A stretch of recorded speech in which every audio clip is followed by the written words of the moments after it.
வணக்கம் traders. Welcome to pre market report. So இன்னைக்கு நம்ம இந்த வீடியோவில் என்ன பார்க்க போறோம்னா, நிஃப்டி, பேங்க் நிஃப்டி அண்ட் சென்செக்ஸ் வந்து செப்டம்பர் 18ஆம் தேதி வியாழக்கிழமை என்ன நடக்கிறதுக்கான வாய்ப்பு இருக்கு அப்படிங்கிறத பார்க்க போறோம். அண்ட் இந்த அனாலிசிஸ்ல நம்ம ஃபர்ஸ்ட் பார்க்க போறது என்னன்னு பார்த்தீங்கன்னா, நம்மளோட கிஃப்ட் நிஃப்டி டேட்டா. அண்ட் இந்த கிஃப்ட் நிஃப்டி டேட்டா வந்து பார்த்தீங்கன்னா, இப்போ வந்து ரொம்பவே ஸ்ட்ராங்கா பாசிட்டிவா இருக்கு. ஸோ நமக்கு வந்து 3:30க்கு மார்க்கெட் க்ளோஸ் ஆன பொசிஷன்லேருந்து இப்போ பார்க்கும்போது மார்க்கெட் வந்து ஸ்ட்ராங்கா பாசிட்டிவா இருக்கு. அப்போ இந்த ஸ்ட்ராங் பாசிட்டிவ்னால கேப் அப் ஏதாவது பாசிபிலிட்டிஸ் இருக்கா அப்படிங்கிறதா நம்ம இன்னைக்கு கிஃப்ட் நிஃப்டி டேட்டாவில் அனலைஸ் பண்ண போறோம். ரெண்டாவது, இன்கேஸ் கேப் அப் வந்தாலும் எவ்வளோ தூரம் பாசிட்டிவா இருக்கிறதுக்கான வாய்ப்பு இருக்கு அப்படிங்கிறதையும் நமக்கு பார்ப்போம். அண்ட் இதை தொடர்ந்து நம்ம நிஃப்டி 50யோட பிரைஸ் ஆக்ஷனை பார்ப்போம். அப்போ இந்த பிரைஸ் ஆக்ஷன்ல பார்க்கும்போது மார்க்கெட் க்ளோஸ் ஆகும்போது என்ன பொசிஷன்ல இருந்துச்சு, இன்கேஸ் நமக்கு கேப் அப் எக்ஸ்பெக்ட் பண்றோம்னா எவ்வளோ தூரம் கேப் அப் எக்ஸ்பெக்ட் பண்ணலாம், அண்ட் எவ்வளோ தூரம் மார்க்கெட் வந்து புஷ் ஆகிறதுக்கான வாய்ப்புகள் இருக்கு அண்ட் ஸ்ட்ரென்த் இருக்குங்கிறத டிஸ்கஸ் பண்ணுவோம். அண்ட் நிஃப்டி 50யோட பிரைஸ் ஆக்ஷனை டிஸ்கஸ் பண்ணும்போதே நம்ம வந்து அதுக்கு கரஸ்பாண்டிங்காக இருக்கிற ஓப்பன் இன்ட்ரெஸ்ட் டேட்டா டிஸ்கஸ் பண்ணுவோம். அப்போ இந்த ஓப்பன் இன்ட்ரெஸ்ட் டேட்டா நமக்கு பார்க்கும்போது என்ன ஒரு அண்டர்ஸ்டாண்டிங் டெவலப் ஆகும் அப்படின்னு பார்த்தீங்கன்னா, மார்க்கெட்டில் எங்கே கால் ஆப்ஷன்ஸ் அதிகமாக இருக்குது, எங்கே புட் ஆப்ஷன்ஸ் அதிகமாக இருக்குது, இதனால நம்ம எந்த பக்கம் போறதுக்கு எக்ஸ்பெக்ட் பண்ணலாம் அப்படிங்கிறதையும் நம்ம இதனால பார்க்க முடியும். ஸோ இதெல்லாம் அனலைஸ் பண்ணி கடைசியில வந்து நம்ம எஃப்ஐஏ டேட்டா பார்ப்போம். அண்ட் எஃப்ஐஏ டேட்டால ஏதாவது சிக்னிஃபிகன்ட்டா டிஃபரன்ஸ் இருக்கா? இதனால நம்ம ஏதாவது தெரிஞ்சுக்க முடியுமா மார்க்கெட்டோட டைரக்ஷனுங்கிறத நம்ம அனலைஸ் பண்ணிட்டு இன்னையோட அனாலிசிஸ்ல நமக்கு கன்க்ளூட் பண்ணுவோம். வாங்க இப்போ நம்ம வீடியோக்குள்ள போலாம்.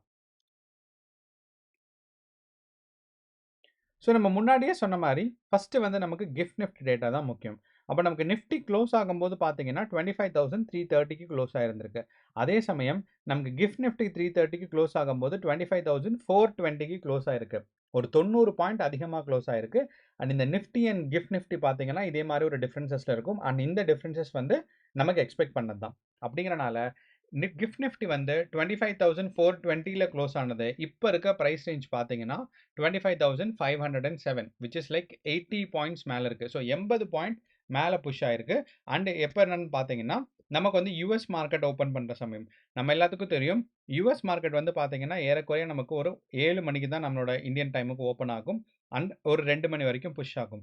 ஸோ அந்த டைம் வந்து ஸ்ட்ராங்கான மார்க்கெட் பாசிட்டிவ்னஸ் போயிருக்கிறனால, இன்னைக்கு காலையில நமக்கு யுஎஸ் மார்க்கெட் பாசிட்டிவா இருக்குங்கிறனால, நமக்கும் பாசிட்டிவா மூவ்மெண்ட் ஆறதுக்கான வாய்ப்புகள் ரொம்ப அதிகமாக இருக்கு. 1. அப்போ இப்ப இருக்கிற பிரைஸ் லெவல் வந்து நமக்கு 330க்கு இருந்த பிரைஸ் லெவல விட ஹையரா இருக்கு அப்படிங்கிற ஒரு காரணத்தினால, நம்ம வந்து என்ன எதிர்பார்க்கலாம் அப்படின்னா, மார்க்கெட்ல ஒரு கேப் அப் எதிர்பார்க்கலாம். ஆனா இந்த கேப் அப் எவ்வளோ எதிர்பார்க்கலாம்னா, ஒரு 80 டூ 100 பாயிண்ட்ஸ் நம்ம வந்து கேப் அப் எதிர்பார்க்க முடியும். ஸோ அப்போ கிஃப்ட் நிஃப்டி பார்க்கும்போது, நம்ம இன்னையோட மார்க்கெட்ல 2 விஷயம் தெரியுது. 1 வந்து பார்த்தீங்கன்னா, ஒரு பையிங் பிரஷர் வந்து ஏற்கனவே இருந்திருக்கு. அதனால நமக்கு காலையிலயும் 6:30லேருந்து ஸ்ட்ராங்கான பையிங் பிரஷர்ல இருக்கும் அப்படிங்கிறதையும் நமக்கு தெரிஞ்சுக்க முடியும். ஏன்னா இந்த கேண்டில்ஸ் எல்லாம் பார்த்தீங்கன்னா, ரொம்பவே நமக்கு அழகா தெரியுது. ஃபர்ஸ்ட் வந்து ஸ்ட்ராங்கான ஒரு கிரீன் கேண்டில், அதுக்கப்புறம் ஒரு புல் பேக் அண்ட் இந்த புல் பேக்ல 2 வந்து பார்த்தீங்கன்னா, டாஜி கேண்டிலுக்கு ஈக்குவலா வந்திருக்கு. மார்க்கெட்ல செல்லிங் பிரஷர் ரொம்ப கம்மி. அதுக்கு அடுத்து ஸ்ட்ராங்கான ஒரு கிரீன் கேண்டில் இப்போ ஃபார்ம் ஆயிட்டு இருக்கு. அப்போ இந்த 4 கேண்டிலும் நம்மளுக்கு என்ன சொல்லுதுன்னா, மார்க்கெட்ல பையிங் பிரஷர் அதிகமா இருக்கிறதுக்கான சான்சஸ் இருக்குன்னு. அப்போ gap up and buying pressure இருக்கிறதுக்கான சான்சஸ் இருக்கு. ஸோ இத தொடர்ந்து நம்ம நிஃப்டி 50ல ஒரு 50 பாயிண்ட்ஸ் நம்ம கேப் அப் எக்ஸ்பெக்ட் பண்றோம்னு வச்சுக்கோங்களேன். 50 பாயிண்ட்ஸ்க்கு கேப் அப் வந்து மார்க்கெட் இந்த இடத்துக்கு புஷ் ஆயிரும். இன் கேஸ் ஒரு 80 பாயிண்ட்ஸ் கேப் அப் ஆச்சு அப்படின்னா, நம்மளோட 25,400 அப்படிங்கிற இந்த ரெசிஸ்டன்ஸ் பாயிண்ட்ட கிராஸ் ஆயிரும். அப்ப இந்த 25,400 கிராஸ் ஆயிருச்சுன்னா, அடுத்து வந்து 25,000 வரைக்கும் மார்க்கெட் புஷ் ஆறதுக்காக சான்சஸ் இருக்கு. அப்ப இந்த 25,000லிருந்து மார்க்கெட் வந்து 25,500 வரைக்கும் புஷ் ஆறதுக்கு சான்சஸ் இருக்கு. அண்ட் இந்த 25,500 வரைக்கும் புஷ் ஆகும் அப்படிங்கிறத நம்ம எப்படி தெரிஞ்சுக்கிட்டோம்னு பார்த்தீங்கன்னா, நம்மளோட ஓப்பன் இன்ட்ரெஸ்ட் டேட்டா வச்சு. அண்ட் இந்த ஓப்பன் இன்ட்ரெஸ்ட் டேட்டால நம்ம முக்கியமா அட் த மனிலேருந்து கேப் அப் எக்ஸ்பெக்ட் பண்றோம். அப்போ இந்த 25,400 அப்படிங்கிற இந்த ரெசிஸ்டன்ஸ கிராஸ் ஆயிரும். அடுத்து பார்த்தீங்கன்னா 25,500ங்கிற ரெசிஸ்டன்ஸ் லேக்கு புஷ் ஆயிரும். ஸோ அப்போ இங்கிருந்து நம்ம மார்க்கெட் வந்து 25,500 வரைக்கும் நம்ம வந்து மேல எக்ஸ்பெக்ட் பண்றோம். ஸோ அப்போ இதுதான் நமக்கு வந்து நிஃப்டி 50 ஓப்பனிங் வந்து பார்த்தீங்கன்னா 25,400க்கு பக்கத்துல ஓப்பன் ஆகும். அண்ட் மேல வந்து நமக்கு 2, 3 கிரீன் கேண்டில் ஃபார்ம் ஆயிருச்சுன்னா 25,500 வரைக்கும் நீங்க நம்பி வந்து கால் ஆப்ஷனை ஹோல்ட் பண்றதுக்கான சான்சஸ் நமக்கு இருக்கு.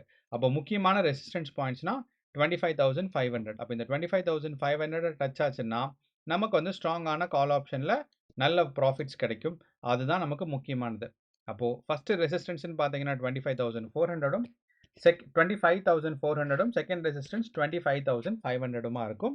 அண்ட் எனக்கு தெரிஞ்சு இன்னைக்கு நிஃப்டி வந்து ஒரு ஃபர்ஸ்ட் ஒரு 1 ஹவரோ மார்க்கெட் வந்து மேலே போகும், அப்புறம் ஒரு கன்சாலிடேஷன் ஃபேஸ், திருப்பி கடைசியில் மேலே போகும் தான் எக்ஸ்பெக்ட் பண்ணுறோம். ஸோ 25,000 கால் ஆப்ஷன் பை பண்ணுறதுக்கு என்னோட ஒரு ரெக்கமெண்டேஷன். அண்ட் இந்த வந்து 25,500 கண்டிப்பாக போகுமா அப்படின்னு கேட்டிங்கன்னா போகிறதுக்கான வாய்ப்புகள் நிறைய இருக்குது. ஆனால் ப்ரொவைடட் ஃபஸ்ட்டு ஓப்பனிங்கே பார்த்தீங்கன்னா ஒரு கேப் அப் வரணும். ரெண்டாவது இந்த ஃபஸ்ட்டு ஒரு 1 ஹவருக்குள்ளே 25,400 கிராஸ் ஆகணும். இது ரெண்டும் நடந்துச்சுன்னு வச்சுக்கோங்களேன், நமக்கு வந்து ஒரு 25,500 வரைக்கும் புஷ் ஆகிறதுக்கு எக்ஸ்பெக்ட் பண்ணலாம். Which is like close to நமக்கு வந்து ஒரு 160 பாயிண்ட்ஸ் க்ரோ ஆகிற மாதிரி இருக்குது. அப்போ ஒரு 160 பாயிண்ட்ஸ் க்ரோத்துங்கிறது கால் ஆப்ஷனோட ப்ரீமியமாக பயங்கரமாக ஷூட் அப் பண்ணும். ஸோ தட் நமக்கு வந்து நல்ல ப்ராஃபிட்ஸ் கிடைக்கிறதுக்கான சான்சஸ் இருக்குது. கேப் அப் அண்ட் ஒரு ஃபஸ்ட்டு ஒரு ½ அன் ஹவர் நீங்கள் பாருங்கள், உங்களோட ஸ்ட்ராட்டஜி ஒர்க் அவுட் ஆச்சுன்னா நீங்கள் பொசிஷன் எடுக்கலாம். ஓகே, இப்போ நம்ம மார்க்கெட் வந்து கேப் அப்பில் போகும், பாசிட்டிவாக இருக்கும் அப்படின்னு தான் எக்ஸ்பெக்ட் பண்ணுறோம்.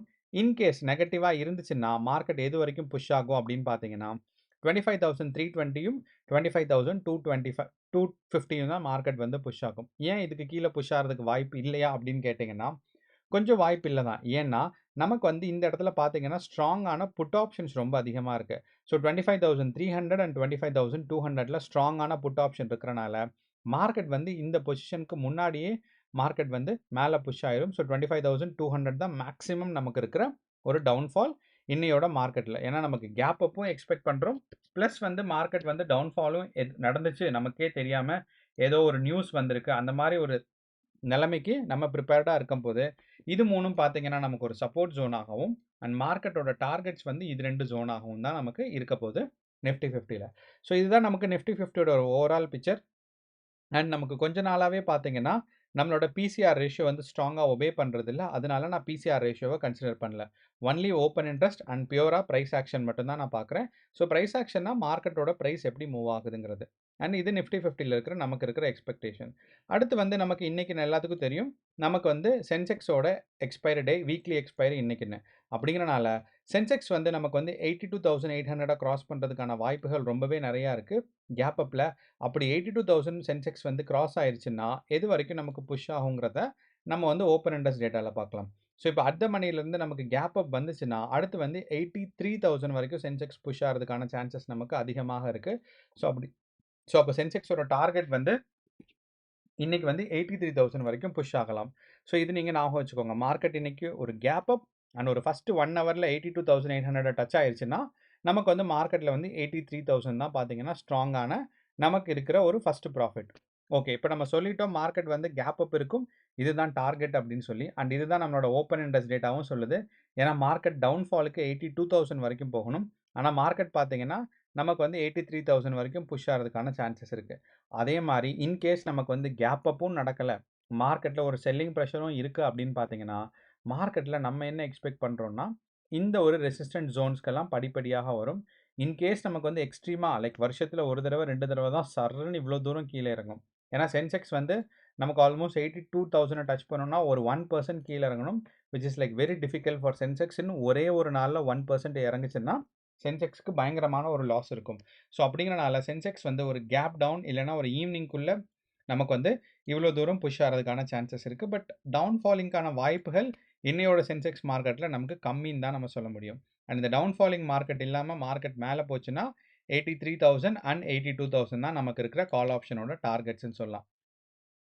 அண்ட் இன்னைக்கு வந்து பார்த்தீங்கன்னா நமக்கு வந்து சென்செக்ஸோட எக்ஸ்பைரி அப்படிங்கிறனால நம்ம வந்து ஆப்ஷன் செயினையும் பார்ப்போம். ஏன்னா நமக்கு வந்து இந்த எக்ஸ்பைரி டே பக்கத்தில் வரும்போது இந்த ஆப்ஷன் செயின்ல இருந்து ஒரு அனாலிசிஸ் பண்ணுறோம். அண்ட் இந்த அனாலிசிஸ் வந்து பார்த்தீங்கன்னா ஒரு கொஞ்சம் பெட்டராக ஒர்க் ஆகும். என்ன அப்படின்னா நமக்கு வந்து டெல்டா வேல்யூ வச்சு, அப்போது when the stock is near to எக்ஸ்பைரிக்கு பக்கத்தில் இருக்கிறம்போது நீங்கள் வந்து பர் லாட்டுக்கு இல்லை இண்டிவிஜுவல் ஸ்டாக்குக்கான ஒரு ஆப்ஷனோட டெல்டா ப்ரைஸ் பார்த்தீங்கன்னா எந்த இடத்துல 0.2 இருக்கோ அது வரைக்கும் தான் மார்க்கெட் புஷ் ஆகும்.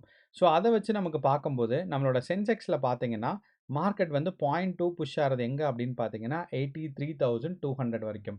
அப்படிங்கிறனால மார்க்கெட் இங்கேருந்து கிராஸ் ஆகி அடுத்த லெவலான 83,200 வரைக்கும் போனாலும் நமக்கு ஆச்சரியப்படுறதுக்கு இல்லை. ஏன்னா நமக்கு ஆப்ஷனில் இருக்கிற டெல்டா வேல்யூ அதை நம்மளை காட்டி கொடுத்துருது. ஸோ அப்படிங்கிறனால 83,200 வரைக்கும் அழகாக வந்து மார்க்கெட் புஷ் ஆகிறதுக்கான சான்சஸ் நமக்கு இருக்குங்கிறத மறக்க வேண்டாம். அப்போது இந்த இடம் வரைக்கும் நமக்கு வந்து பார்த்தீங்கன்னா மார்க்கெட் சென்செக்ஸ் வந்து புஷ் ஆகலாம் இன்னைக்கு. அதே மாதிரி சென்செக்ஸ் எவ்வளோ தூரம் டவுன்ஃபால் ஆகலாம் அப்படின்னு பார்த்தீங்கன்னா இங்கே இருக்கிற டெல்டா வேல்யூ 0.2 82,300 வரைக்கும் டவுன்ஃபால் ஆகலாம். அப்போது 82,300ன்னு பார்த்தீங்கன்னா நமக்கு வந்து இந்த இடத்துல இருக்குது 82,240 இந்த இடத்துல நமக்கு க்ளோஸ்டு வரும். ஸோ அப்போது நம்ம ஒரு பாக்ஸ் வரைஞ்சோம் அப்படின்னா இதுதான் பார்த்தீங்கன்னா சென்செக்ஸில் இன்றைக்கி நம்ம எக்ஸ்பெக்ட் பண்ண போகிற ஒரு ஒரு ப்ளே லெவல். ஸோ இந்த ப்ளே லெவலுக்கு மேலே ஹாஃப்க்கு மேலே இருக்குது அப்படின்னா இன்றைக்கி நம்ம கால் ஆப்ஷனை ஹோல்ட் பண்ணலாம். அப்படி ஆஃப்க்கு கீழே இருக்குன்னு பார்த்தீங்கன்னா நம்ம வந்து புட் ஆப்ஷனை ஹோல்ட் பண்ணலாம். அண்ட் இன்றைக்கி எக்ஸ்பைரி டே அப்படிங்கிறனால கேர்ஃபுல்லாக நீங்கள் வந்து சென்செக்ஸில் ஹோல்ட் பண்ணணும். மார்க்கெட்டை வந்து எந்த இடத்துல போகுதுங்கிறது கிளியரான ஒரு ஐடியா இருக்கணும். அண்ட் நம்மளோட எக்ஸ்பெக்டேஷன் மார்க்கெட் ஒரு கேப் அப் அண்ட் 83,200 வரைக்கும் புஷ் ஆகிறதுக்கான சான்சஸ் இருக்குது அப்படிங்கிறதா நம்ம எக்ஸ்பெக்ட் பண்ணுறோம். இன்கேஸ் டவுன்ஃபால் ஆனாலும் 82,300 வரைக்கும் டவுன்ஃபாலுக்கான வாய்ப்புகள் இருக்குது. அண்ட் டவுன்ஃபால் நம்ம லெஸ் தான் எக்ஸ்பெக்ட் பண்ணுறோம். ஓகே, அடுத்து நமக்கு மூணாவதான நம்மளோட பேங்க் நிஃப்டி. அப்போ இந்த பேங்க் நிஃப்டியோட அனாலிசிஸ் பார்க்கும்போது நமக்கு என்ன தெரிஞ்சிச்சு அப்படின்னா மார்க்கெட் வந்து ஒரு ட்ரெண்ட் சேனல் ஃபார்ம் ஆயிருக்கு.